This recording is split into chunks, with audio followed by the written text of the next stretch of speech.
Good morning, children. Last class I have discussed with you about two cycles. One is water cycle, another one is nitrogen cycle. And in our today's session, we are going to discuss the another cycle called carbon cycle. Carbon occurs in various forms on earth. Charcoal, diamond and graphite are elemental forms of carbon. Combined forms of carbon include carbon monoxide, carbon dioxide, carbonate salts or in the form of combined forms. Actually, all the living organisms are made up of cell. The components of cells also mainly made up of carbon compound only. So, on earth, carbon occurs in various forms, either maybe in the elemental forms or maybe in the combined forms, and also it is present in the components of living molecules also. So, carbon occurs in elemental forms are charcoal, diamond and graphite, and same way in a combined state it will be in the form of carbon monoxide, carbon dioxide, carbonate salts. And all living organisms are made up of carbon containing molecules like proteins, nucleic acid, even carbohydrates also. The atmospheric carbon dioxide enters into the plants through the process of photosynthesis to form carbohydrate. Actually, carbon present in the form of carbon dioxide in the atmosphere. This atmospheric carbon dioxide enter into the plant body by a process called photosynthesis. During photosynthesis, plant take in carbon dioxide and given out oxygen, that we know very well, isn't it?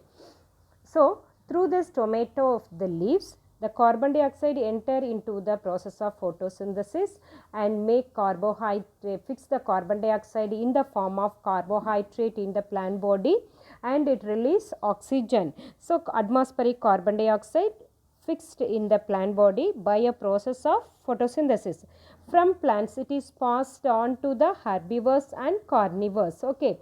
From the plants, this carbon compound passed on to the plant body, from the plant body, the carbon is passed on to the herbivores. Who are herbivores? The animals which eat only plants are called herbivores. Okay. So, from the plant body, the carbon atmospheric, fixed atmospheric carbon enter into the herbivorous animals. These herbivorous animals in turn eaten by carnivorous animals, so that the carbon in the herbivorous animals enter into the carnivorous animal body. During respiration, plants and animals release carbon into the atmosphere in the form of carbon dioxide.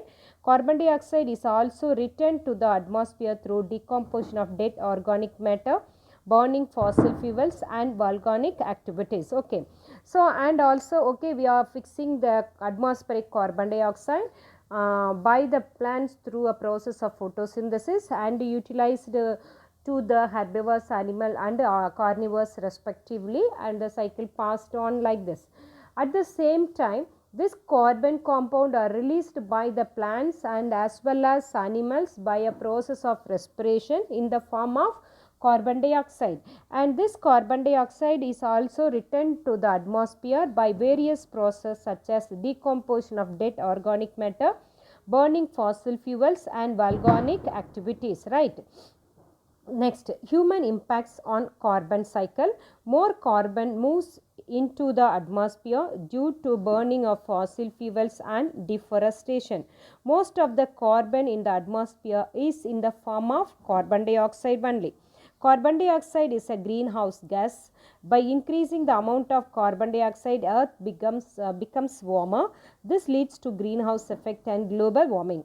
So, more carbon moves into the atmosphere due to burning of fossil fuels and also deforestation. Actually, forest is the massive forest has the massive part in consuming the atmospheric carbon dioxide and reduce the atmospheric carbon dioxide. Why? Because carbon dioxide retain the retain the heat from the sun. Okay. So, if the level of carbon dioxide in the atmosphere is increased, what will be the consequence?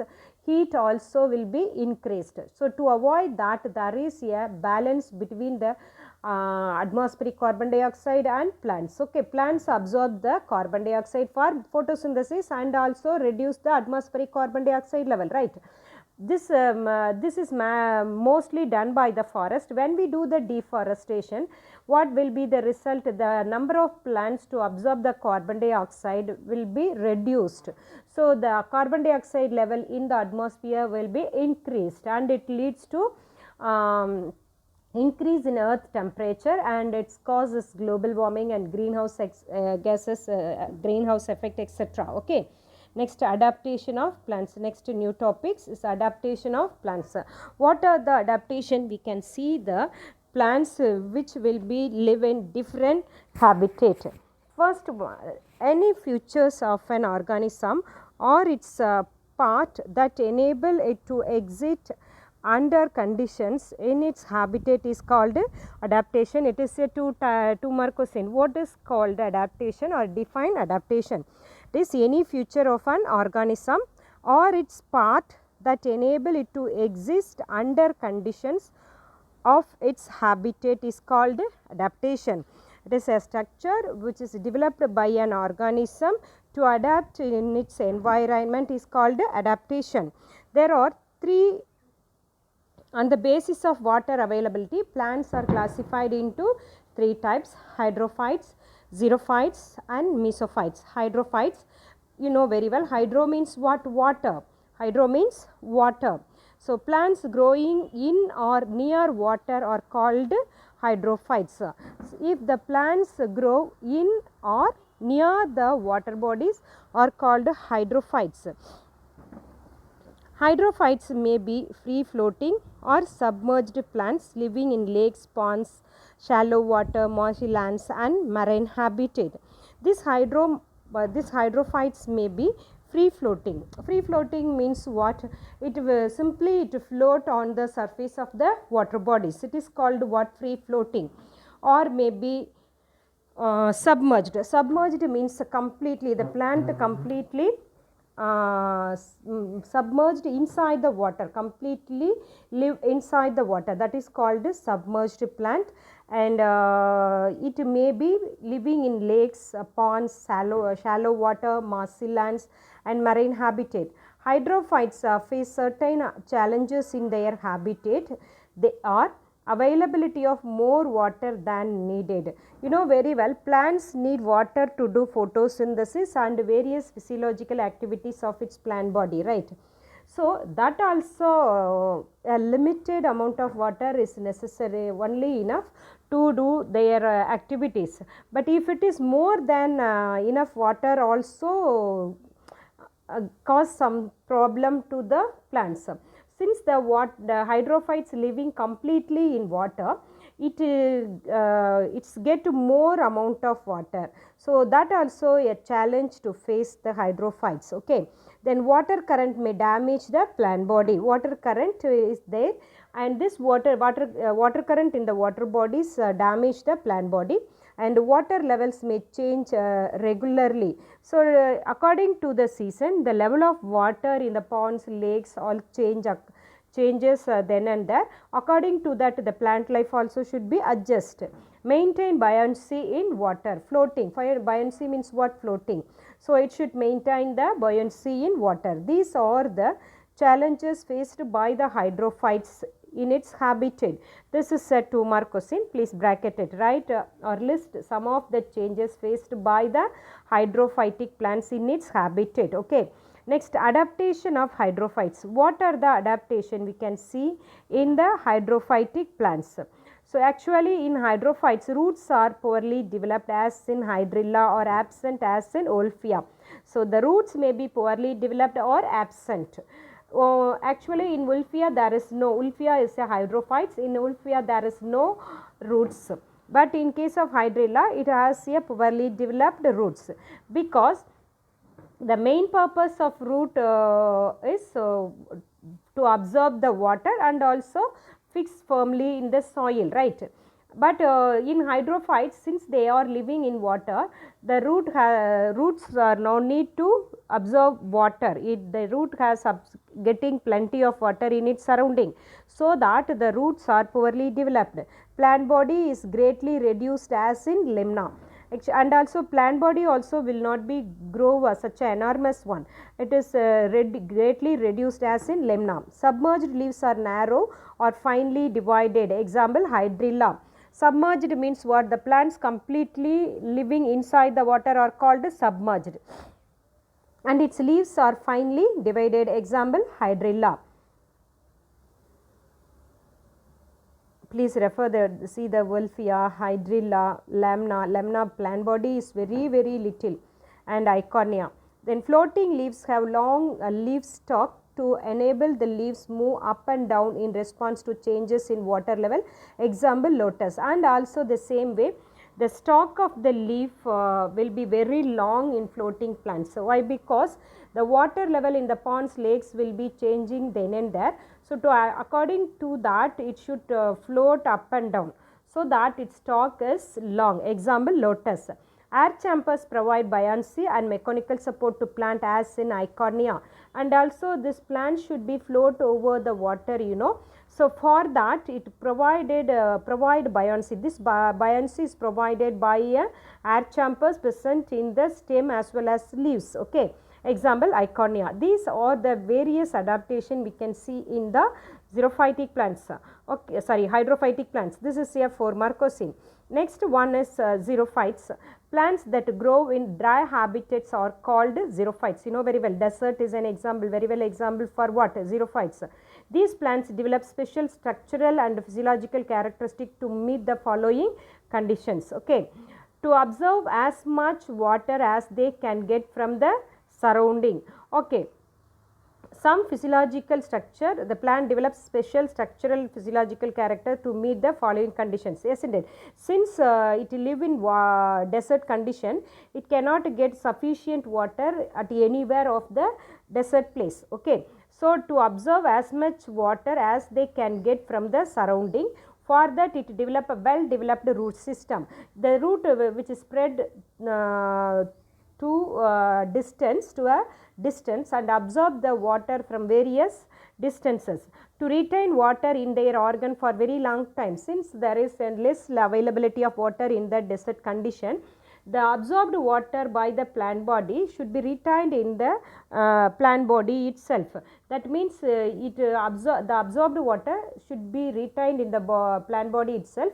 It will not allow to evaporate in the form of transpiration, so that the leaves are transpiration takes place through the stomata only. Children, stomata is present in the leaves.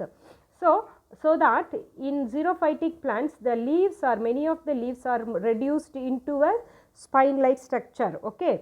So to retain the water in the body, to reduce the transpiration rate, to reduce the consumption of water.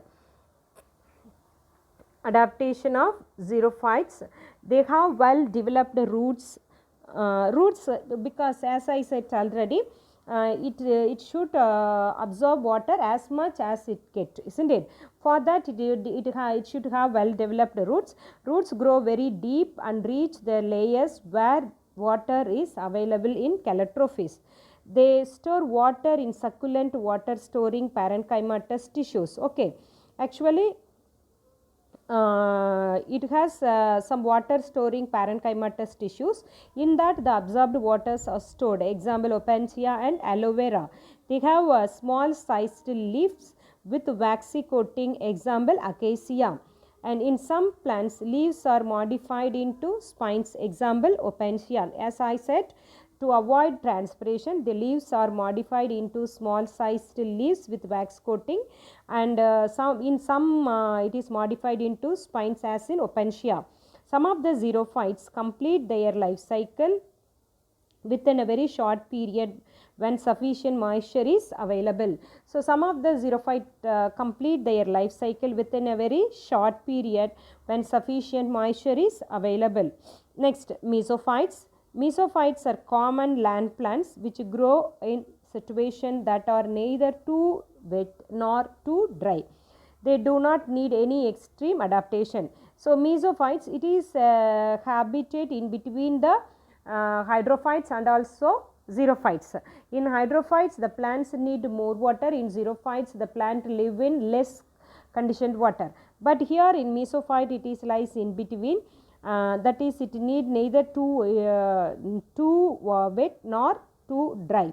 Adaptation of mesophytes. The roots of mesophytes are well developed and are provided with root caps.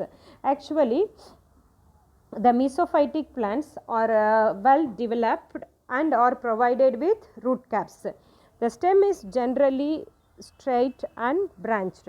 About a stem, it is generally straight. The stems are straight and branched. The leaves are generally broad and thin. Same way, the leaves also broad and thin. The presence of waxy cuticle in the leaves traps the moisture and lessens water loss. Okay. So, the leaves are covered with waxy coat to prevent the for the moisture condition and lessons of water loss. And leaves have stomata which close in extreme heat and wind to prevent transpiration. About leaves have stomata, you know very well. These leaves are closes in extreme heat and wind to prevent the transpiration. These are the adaptation we can see in the mesophytic plant. These also are for Marcosine you will get. Okay, next adaptations to animals. There are various adaptation we could see in the animal. Children. Okay. Today we will see adaptation of animals. Animals can adapt themselves according to their habitat. Like plants, animals also have some adaptation to accommodate in their habitat. So, temperature and light are forms of energy which influence various stages of life activities such as growth, metabolism, reproduction, movement, distribution and behavior. The temperature and light are the forms of energy. These two which influence various stages of life activities such as growth, metabolism, reproduction, movement, distribution and behavior. Animals develop special features or behavior pattern to escape from extreme conditions of temperature and light. So, animals develop special features or behavioral pattern for what? To escape from extreme conditions of temperature and light. In this context, let us study about the adaptive features of bat and earthworm only we are going to see. So, what are the adaptation we could see in the bat? You know, bat actually mammal. Actually bat is a mammal, but it can fly. The only flying mammal is bat. Okay, what is the difference between the birds and flying habitat of birds and bats? In birds, the wings are made up of feathers, but in bat the wings are made up of leather. This is the difference between them. And also bat are nocturnal animal, that means it will live or active, not live, it will be active only at night time, that is called a nocturnal animal. So, bats are the only mammals that can fly. Mostly bats live in caves. Apart from caves, bat also live in trees, hollow logs and rock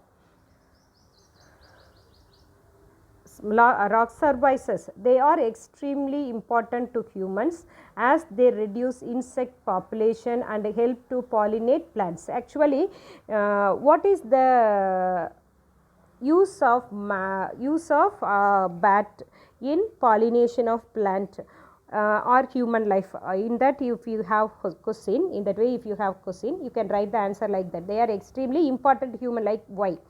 As they reduce insect population, because insect cause some diseases in plants, and also it help to pollination of plants also. Since it helps in two ways, it is essential for human life. Adaptation of bat in relation to their habitat are explained below. Nocturnality. Bats are active at night only. This as I said, it active only night. This is a useful adaptation for them. As flight requires a lot of energy during day, their thin black wing membrane, that is patagium, may cause excessive heat absorption during the day. This may lead to dehydration. So, why bats are active at night, or why it is flying at the night time? Actually, its patagium, that is its wings, is black in color. When it wants to fly more distance, isn't it, more time, more distance it wants to fly. So to fly that it need more energy. To fly such a long distance or such a long period of flying, it need more energy.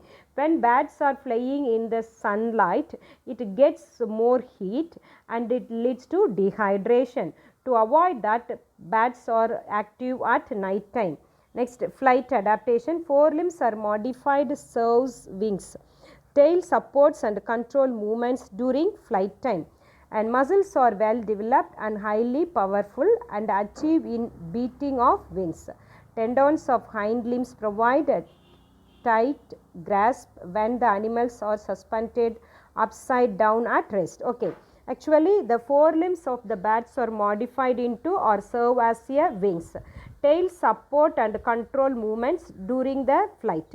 Muscles are well developed and highly powerful. The muscles of the forelimbs are well developed and highly powerful also to achieve in beating of wings. Tendons of hind limbs. Tendons, what is tendons? The structure which attach the muscles to bones provide a tight grasp when the animals are suspended upside down at rest. Next, hibernation is a state of inactivity in which the body temperature drops with a lowered metabolic rate during winter. Bats are warm-blooded animals, but unlike other mammals, they let their internal temperature reduce when they are resting. They go to a state of decreased activity to conserve energy. Actually, hibernation means winter sleep. Taking rest in the winter time is called hibernation. Next, echolocation. Bats use a remarkable high frequency system called echolocation. Bats give out high frequency sounds, that is ultrasonic sounds. These sounds are reflected back from its prey and perceived by the ear. Bats use these echoes to locate and identify the prey. Echolocation. Bats use a remarkable high frequency system called echolocation. Bats give out high frequency sound. These high frequency sounds will reflect and used to find out the things which is present opposite it. With that help, it can find the prey or any other objectives which is present against it. Everything it can find with that help of echolocation. Bats use these echoes to locate and identify the prey. Next, adaptation of earthworm. This I will discuss with you in my next class, children. And homework given for you. Adaptation of 3 habitat plants. Adaptation seen in hydrophytes, adaptation seen in xerophytes, adaptation seen in mesophytes are the 3 questions you will get as a homework. Complete it and send it. Okay. Bye.